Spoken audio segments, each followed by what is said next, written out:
કડોદરા ખાતે યુથ કોંગ્રેસે મોંઘવારી મુદ્દે હલ્લાબોલ કર્યો હતો। મહિલાઓએ ગેસ સિલિન્ડર અને તેલના ડબ્બા સાથે રસ્તા પર ઉતરી ચક્કાજામ કરી વિરોધ નોંધાવ્યો। દેશમાં સતત વધી રહેલી મોંઘવારી અને જીવન જરૂરી ચીજવસ્તુઓના ભાવ વધારા સામે વિરોધ ઉઠ્યો છે। ત્યારે સુરત જિલ્લાના કડોદરા ખાતે કોંગ્રેસ સમિતિ દ્વારા યુથ કોંગ્રેસ નગર કોંગ્રેસ સાથે મળી ઉગ્ર વિરોધ પ્રદર્શન કરવામાં આવ્યું। જિલ્લા મહિલા કોંગ્રેસ સમિતિના નેતૃત્વમાં મોટી સંખ્યામાં મહિલા તેમજ યુથ કોંગ્રેસના કાર્યકરોએ કડોદરા ચોકડી ખાતે એકઠી થઈ ભાજપ સરકાર વિરુદ્ધ સૂત્રોચ્ચાર કર્યા। મોંઘવારીના મુદ્દે સરકારને ઘેરવાનો પ્રયાસ વિરોધ પ્રદર્શન દરમિયાન કોંગ્રેસના કાર્યકરોએ ગેસના બાટલા, પ્લેકાર્ડ, બેનરો બનાવી પોતાનો રોષ વ્યક્ત કર્યો। યુથ કોંગ્રેસ દ્વારા મોંઘવારી અંગે પ્લેકાર્ડ પણ દર્શાવવામાં આવ્યા। કડોદરા ચોકડી આંબેડકર સર્કલ નજીક કાર્યકરોએ ચક્કાજામ કરી વિરોધ પ્રદર્શિત કર્યો, જેમાં સુરત જિલ્લા મહિલા મોરચાના આગેવાનો, જિલ્લા કોંગ્રેસ સમિતિ, કડોદરા નગર કોંગ્રેસ તેમજ યુથ કોંગ્રેસના લોકો જોડાયા।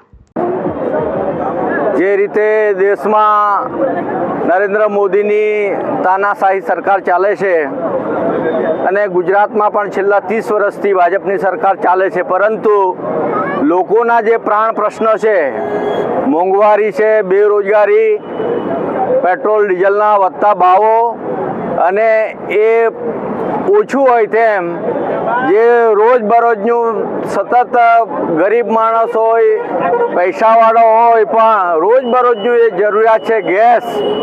કોંગ્રેસની સરકારમાં 350 રૂપિયાનો બોટલ મળતી હતી તો ભાજપના લોકો ગેસના બાટલા લઈને રોડ પર આવતા હતા, પરંતુ છેલ્લા આ એક મહિનામાં 1100 રૂપિયા ગેસની આ બોટલની કિંમત થઈ છે અને જે કાળા બજાર કરે છે એ 5000 રૂપિયા 6000 રૂપિયા બોટલના લે છે।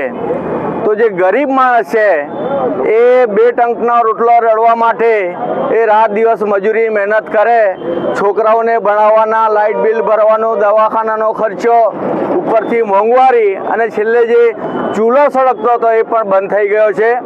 તો સરકાર જાગે, એના મદમાંથી જાગે અને કુંભકર્ણની નિંદ્રામાંથી જાગે, એના માટેનો આ યુથ કોંગ્રેસ દ્વારા અમારા ભાઈ પ્રમોદજી અને વકાસ અને કડોદરા નગરના પ્રમુખ શ્રી જીવણભાઈ દ્વારા કડોદરા નગર ખાતે આ યુથ કોંગ્રેસનો કાર્યક્રમ કરવામાં આવ્યો હતો કે જનતા જાગે અને ભાજપ સરકાર પણ જાગે, અને એટલા માટે આ જાગૃતિનો કાર્યક્રમ અને વિરોધ પ્રદર્શનનો કાર્યક્રમ કરવામાં આવ્યો। Bureau report, RN news, Kadodara.